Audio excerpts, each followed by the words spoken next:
हमारा ब्रह्मांड बहुत विशाल है, इतना विशाल कि जिसकी कल्पना भी कर पाना हम इंसानों के लिए एक चैलेंज है। और इस अविरत ब्रह्मांड में न सिर्फ हमारी पृथ्वी बल्कि एंटायर सोलर सिस्टम एक कण से भी छोटा मालूम होता है।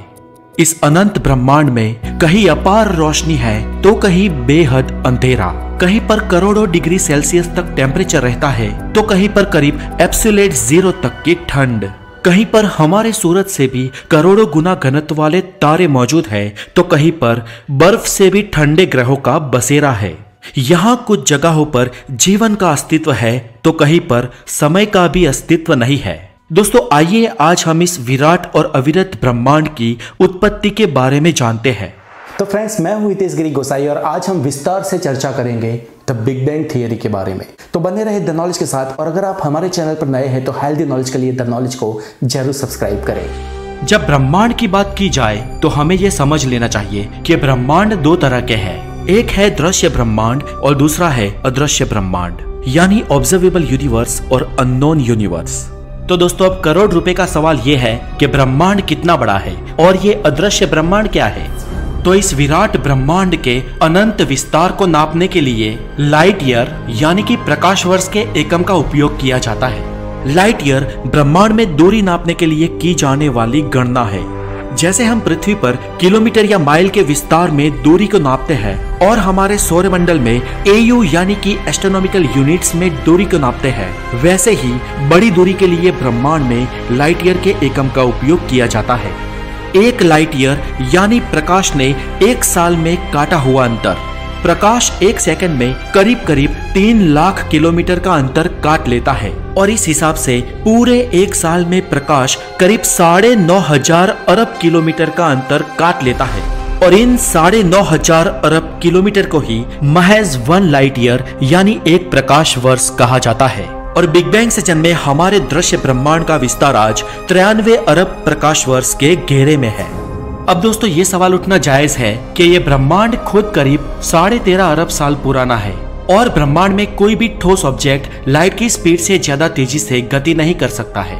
तो फिर ब्रह्मांड इन 13.5 अरब सालों में 93 अरब प्रकाश वर्ष के घेरे में फैला, तो आखिर फैला कैसे? तो फ्रेंड्स, इसमें ऐसा है कि प्रकाश की स्पीड पर ही चलना ये बैरियर स्वयं ब्रह्मांड को लागू नहीं होता है और इसीलिए पिछले 13.5 अरब सालों में आज ब्रह्मांड 93 अरब प्रकाश वर्ष में फैल गया है। अब टेक्निकली हम 13.5 अरब प्रकाश वर्ष से दूर से आई लाइट को ही देख सकते हैं, लेकिन फ्रेंड्स इन रियल आज ब्रह्मांड में हमारी विजिबिलिटी 46 अरब प्रकाश वर्ष है। जी हाँ, आज हम 46 बिलियन लाइट ईयर दूर तक देख पाए हैं, क्योंकि यूनिवर्स के जिन ऑब्जेक्ट्स की लाइट आज 13.5 अरब प्रकाश वर्ष काट के हम तक पहुंची है वो चीजें वहां से और दूर जा चुकी होगी, और वो भी लाइट की स्पीड से ज्यादा तेजी से। लेकिन फ्रेंड्स उसके बाद के पूरे ब्रह्मांड में यानी कि 93 अरब प्रकाश वर्ष दूर तक क्या है वो हमें नहीं मालूम, और यही हमारी विजिबिलिटी के बाहर का जो विस्तार है उसे ही हम अदृश्य ब्रह्मांड कहते हैं। और उस इलाके में क्या है उसे हमने आज तक नहीं देखा। वो विस्तार, वो जगह है आज तक हमारे लिए एक राज है। अब बिग बैंग थियरी को सपोर्ट करने वाले वैज्ञानिकों का यह दावा है कि यह दृश्य ब्रह्मांड, अदृश्य ब्रह्मांड और इस पूरे ब्रह्मांड में सब कुछ, यानी कि ये ग्रह, तारे, उल्का, गैलेक्सीज, निहारिकाएं, डार्क मैटर, प्रकाश, गति, गुरुत्वाकर्षण और यहाँ तक कि समय भी, ये सब कुछ बिग बैंग महाविस्फोट यानी कि द सुपर एक्सप्लोजन से पैदा हुआ है। वैज्ञानिकों का ये मानना है कि ये 93 अरब प्रकाश वर्ष का विस्तार ही संपूर्ण ब्रह्मांड है और इससे पहले ना कुछ था और इसके आगे भी कुछ भी नहीं हो सकता है, क्योंकि ब्रह्मांड किसी बाहरी विस्तार में नहीं फैल रहा, क्योंकि उसके बाहर कुछ है ही नहीं। ब्रह्मांड तो स्वयं में ही फैल रहा है। दोस्तों मैं जानता हूँ कि ये थोड़ी स्ट्रेंज लगने वाली बात है, लेकिन आम इंसानों के सवाल भी अपनी जगह पर सही है और वैज्ञानिकों का स्पष्टीकरण भी। फिलहाल हमारी चर्चा का विषय रहेगा 93 अरब प्रकाश वर्ष में फैला हमारा संपूर्ण ब्रह्मांड, जिसके बारे में सबसे ज्यादा प्रचलित और मान्य सिद्धांत को कहते हैं द बिग बैंग थियरी। सन 1927 में जॉर्ज लेमेंट्रे नाम के एक बेल्जियम के वैज्ञानिक ने फ्रेडमैन लेमेंट्रे रॉबर्टसन वॉकर नाम का एक समीकरण बनाया। लेमेंट्रे का यह मैट्रिक्स आइंस्टाइन की थियरी ऑफ जनरल रिलेटिविटी पर आधारित था। लेमेंट्रे के अनुसार ब्रह्मांड की उत्पत्ति एक प्राथमिक छोटे से बिंदु, एक परमाणु से हुई है, जो इतना शक्तिशाली था कि जिसके अंदर पूरा ब्रह्मांड समाया हुआ था, जिसमें एक अपार महाविस्फोट हुआ और इस ब्रह्मांड का विस्तार होने लगा, जिसके साथ ही यूनिवर्स के सारे पदार्थ एक दूसरे से दूर जाने लगे और यूनिवर्स फैलने लगा। शुरुआती दौर में लेमेंट्रे की इस थियरी का मजाक उड़ाया गया और लेमेंट्रे की इस बिग बैंग थियरी का सबसे ज्यादा खंडन करने वाले वैज्ञानिक थे फ्रेड होयल। होयल ने लेमेंट्रे की थियरी को बिग बैंग आइडिया कहकर उनका मजाक उड़ाया। दोस्तों, काफी समय तक दुनिया के वैज्ञानिकों का समूह इन दो वैज्ञानिकों के बीच विभाजित रहा, लेकिन जैसे जैसे समय बीतता गया वैसे वैसे वैज्ञानिक परीक्षणों से यह साबित होता रहा कि लेमेंट्रे की बिग बैंग थियरी ही सही है और धीरे धीरे लेमेंट्रे के विरोधी भी उनके पक्ष में होते गए। सन 1965 की कॉस्मिक माइक्रोवेव बैकग्राउंड की खोज ने लेमेंट्रे की बिग बैंग थियरी को सबसे ज्यादा मान्य सिद्धांत का दर्जा दिलवाया और आज के इस आधुनिक युग में लेमेंट्रे की बिग बैंग थियरी को ही ब्रह्मांड की उत्पत्ति का सबसे ज्यादा मान्य सिद्धांत माना जाता है। बिग बैंग थियरी के अनुसार आज से लगभग 13.8 अरब साल पहले ब्रह्मांड के सभी अणु, परमाणु और कण एक दूसरे के पास थे। इतने पास कि समझ लो सब एक ही जगह पर स्थित थे। मानो सारा ब्रह्मांड जिसे आज हम देख रहे हैं वो एक इस छोटे से बिंदु में मौजूद था और उस वक्त ये बिंदु अपार घनत्व वाला और अत्यंत गर्म रहा होगा। इसे सिंगुलैरिटी भी कहते हैं। ये एक इनफाइनाइट डेंसिटी है, यानी कि सब कुछ इस एक बिंदु में एकत्रित रहा होगा। ये वो स्थिति है जहां पर भौतिक विज्ञान के कोई भी नियम काम नहीं करते और इस अवस्था में स्पेस और टाइम का भी कोई वजूद नहीं था। उस परिस्थिति में अचानक से किसी अज्ञात कारण से एक महाविस्फोट हुआ और इस विस्फोट के साथ इस ब्रह्मांड का जन्म हुआ और ब्रह्मांड का विस्तार होना शुरू हो गया। यह विस्तार किसी चीज के अंदर नहीं हो रहा था, क्योंकि इससे पहले ऊपर नीचे दाएं बाएं जैसी किसी चीज का अस्तित्व ही नहीं था। अब यूनिवर्स के इस एक्सपेंशन के बाद सारे पदार्थ एक दूसरे से दूर जाने लगे। ब्रह्मांड बहुत ही तेजी से विस्तृत होने लगा। दोस्तों, बिग बैंग के इस ब्लास्ट के समय ब्रह्मांड का तापमान क्या था मैं आपसे क्या कहूँ, आप खुद इस इमेज से ही पता लगा सकते हैं। एक के पीछे पूरे 32 शून्य लगाए, इतना टेम्परेचर उस समय था। इसके बाद महाविस्फोट के बाद के 1 सेकंड से भी कम टाइम को प्लैंक टाइम कहा जाता है और इस बहुत ही कम समय के अंतराल में ब्रह्मांड का तापमान बहुत ही तेजी से गिरा और 1 माइक्रोसेकंड होते होते तो तापमान 10 अरब तक हो गया। इस अवस्था में ब्रह्मांड के सारे पदार्थ ग्लूऑन प्लाज्मा की अवस्था में थे, जिसमें सारे पार्टिकल्स गति कर रहे थे। जैसे जैसे ब्रह्मांड का विस्तार बढ़ता गया उसका तापमान भी कम होता गया। ब्रह्मांड के तापमान में गिरावट और उसकी ये प्लाज्मा अवस्था बिग बैंग महाविस्फोट के बाद करीब 3,80,000 सालों तक चलती रही और इस 3,80,000 सालों के समय को डार्क टाइम कहा जाता है, क्योंकि उस समय ब्रह्मांड में कहीं पर भी रोशनी नहीं थी। अगर आप ये सोचते हो कि जब बिग बैंग महाविस्फोट हुआ तब प्रचंड मात्रा में रोशनी रही होगी, तो ये सही नहीं है।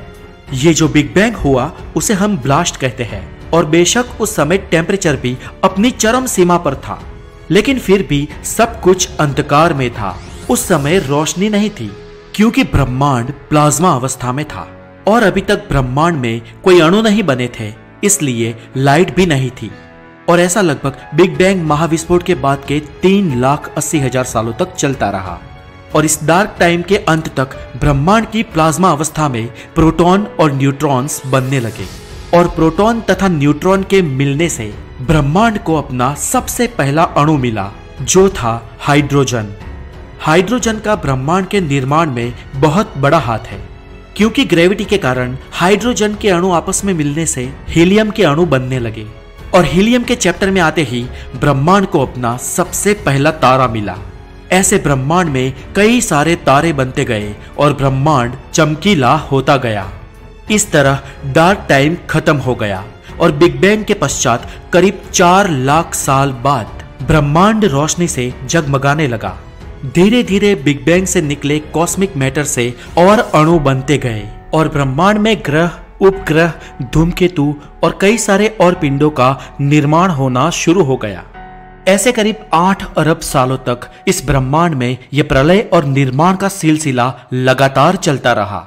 और ऐसे ही एक घटना के चलते करीब 4.5 अरब साल पहले एक निहारिका के ढह जाने से हमारे सूर्य और सौरमंडल का निर्माण हुआ, जिसमें हमारी पृथ्वी भी शामिल थी। पृथ्वी पर जीवन की शुरुआत।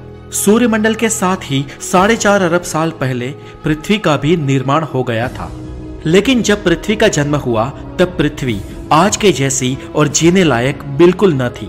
पृथ्वी उस समय ज्वालामुखी और लावा का धगधगता गोला था और उस समय पृथ्वी अपनी ही धुरी पर बहुत ही तेजी से घूम रही थी और तब दिन हुआ करता था करीब 8 घंटे का और तब धरती पर पानी का तो कोई नामो निशान नहीं था। पर उस वक्त इस गर्म ग्रह पर हवा में भाप मौजूद था। यूं कहे कि पानी उस भाप के रूप में ही था और इसके साथ कई और एलिमेंट्स भी थे। धीरे धीरे पृथ्वी ठंडी होने लगी। कुछ एलिमेंट्स का H2O में निर्माण होने लगा और पृथ्वी पर बारिश होने लगी। लाखों सालों तक गिरती हुई बारिश के कारण पृथ्वी पर जलाशय, नदियां और समुद्र बनने लगे।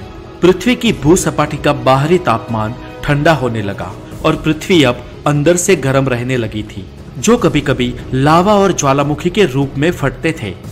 और आज से करीब 3.5 करोड़ साल पहले पानी में हाइड्रोजन, ऑक्सीजन और कार्बन के मिलने से पृथ्वी पर जीवन की चहल पहल होनी शुरू हो गई और धरती को अपने एक कोशीय जीव मिले, जो थे पैरामीशियम और अमीबा।